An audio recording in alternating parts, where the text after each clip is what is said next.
दोषमुक्त कर दिए गए, सभी आरोपों से बरी कर दिए गए। माननीय न्यायालय ने खुली अदालत में यह फैसला सुना दिया।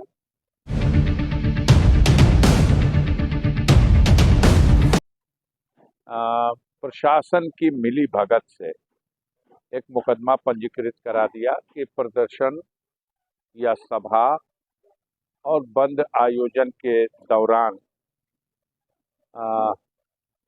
सरकारी काम में बाधा डाली गई और कुछ तोड़ फोड़ किया गया।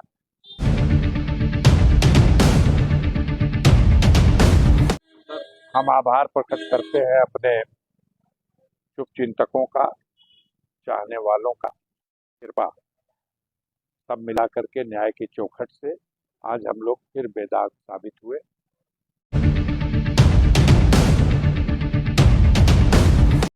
दोषमुक्त कर दिए गए, सभी आरोपों से बरी कर दिए गए। माननीय न्यायालय ने खुली अदालत में यह फैसला सुना दिया। क्या था मामला सर? कब का मामला था? आज से 23 वर्ष 3 महीना 21 दिन पहले 9 अगस्त 2001 को जब पूरे प्रदेश बंद का आयोजन किया गया था, आह्वान था समाजवादी पार्टी के राष्ट्रीय अध्यक्ष माननीय मुलायम सिंह जी का, तो उसी आह्वान के अंतर्गत मैं समाजवादी पार्टी का विधायक था और हर तहसील स्तर पर धरना, प्रदर्शन और बंद का आयोजन तो मोहम्मदाबाद में भी हुआ, शहीद पार्क में सभा हुई और बंद 100% सफल रहा। प्रदेश में भाजपा की सरकार थी, माननीय श्री राजनाथ सिंह जी चीफ मिनिस्टर थे और यहाँ के स्थानीय विपक्षी जो हमारे राजनीतिक प्रतिद्वंदी हैं, उनको इतने सफल बंद के आयोजन की उम्मीद नहीं थी। तो उन लोगों ने प्रशासन की मिली भगत से एक मुकदमा पंजीकृत करा दिया कि प्रदर्शन या सभा और बंद आयोजन के दौरान सरकारी काम में बाधा डाली गई और कुछ तोड़ फोड़ किया गया।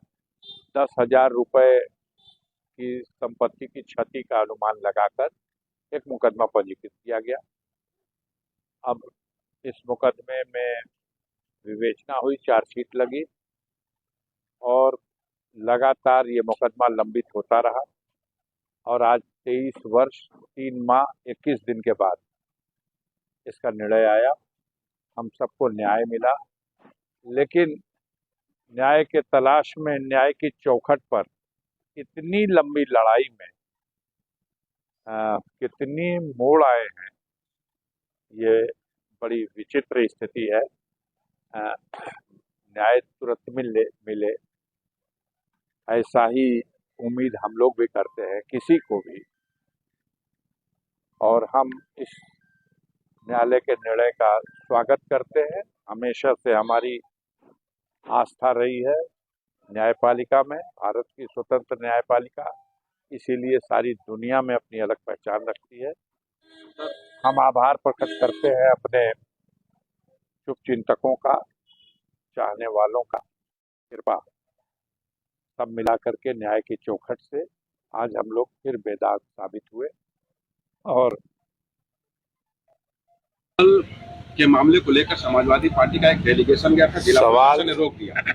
सवाल दूसरा भी उठता है कि अडानी जी आज क्या परिस्थितियां पैदा हो गई, अमेरिका ने उनके खिलाफ किस तरह के मामले उजागर कर दिए।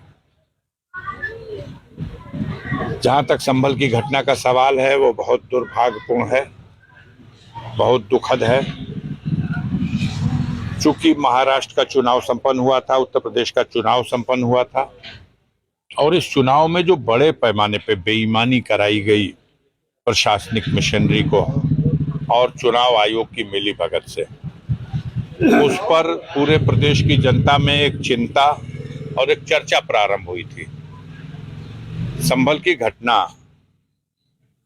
मुझे ऐसा लगता है, बहुत से लोग ये बात हमसे कह रहे हैं कि उन चर्चाओं से दिमाग हटाने के लिए पहले इस तरह की परिस्थितियां पैदा की गई कि लोग उत्तेजित हों, और जब लोग उत्तेजित हो गए तो उनके साथ ऐसे ढंग से कार्रवाई की गई जैसे वो देश की सीमा पर कहीं विदेशी घुसपैठियों को रोकने के लिए गोलीबारी की जाती है, उस तरह से।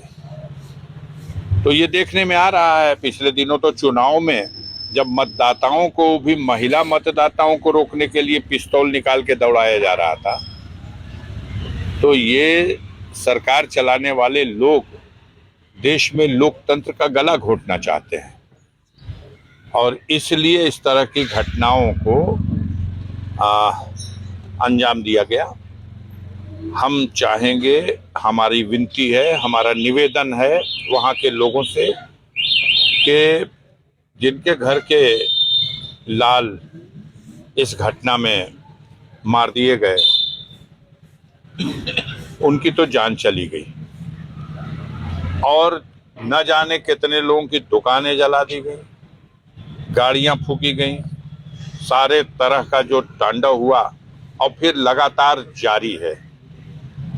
दिन में मार्च और रात में घर में घुस करके महिलाओं तक को नहीं बख्शा जा रहा, कई महिलाओं को भी पकड़ के जेल में डाला गया। माननीय माता प्रसाद पांडे जी उत्तर प्रदेश में नेता प्रतिपक्ष हैं, और इस हैसियत से जो सरकार की कार्यप्रणाली के विरुद्ध तमाम सवाल खड़े हो रहे हैं, और पीड़ितों से मिलने के लिए और वहाँ की असलियत धरातल पर देखने के लिए वो वहाँ जब जा रहे हैं तो रोका जा रहा। माननीय सर्वोच्च न्यायालय ने जो कुछ कहा है और जितना फटकारा है, लेकिन बेशर्म लोगों को तो कभी शर्म ही नहीं आती, और आए दिन मनमानी करने पे आमादा है। अब तो ये लोग प्रशासनिक मशीनरी का दुरुपयोग करके न्यायिक सेवा में बैठे हुए पदाधिकारियों को भी धमकाने, डराने और अपने दबाव में लेने और अपना मनचाहा कार्य कराने के लिए विवश कर रहे हैं। ये देश के लोकतंत्र के लिए बहुत बड़े खतरे का संकेत है। समाजवादी डेलीगेशन को रोक दिया गया। ठीक है, डेलीगेशन रोक दिया गया, फिर डेलीगेशन जाएगा, फिर डेलीगेशन जाएगा, कहाँ रोक सकेंगे? और अभी जो अधिकारी गोलियां चलाने के बाद भी वहीं जमे हुए हैं और चुरुक रहे हैं, इन सबको खामियाजा भुगतना पड़ेगा। ये अंतिम सरकार नहीं है, इसके बाद भी सरकार आएगी। इनसे पहले भी जो शख्स वहां तख्ते नशीं था, उसको भी खुद के खुदा होने का इतना ही गुमा था। वो भी यही समझ रहा था कि अब हमारे बाद कुछ नहीं, लेकिन ये बैठे हुए। इस दुनिया से जुड़ी खबरों को देखने के लिए नेट 7 न्यूज चैनल को सब्सक्राइब और शेयर करें और बेल आइकन को प्रेस कर दें, ताकि आने वाले खबर आपको सबसे पहले मिल सके। फिर मिलते हैं एक नई खबर के साथ। जय हिंद।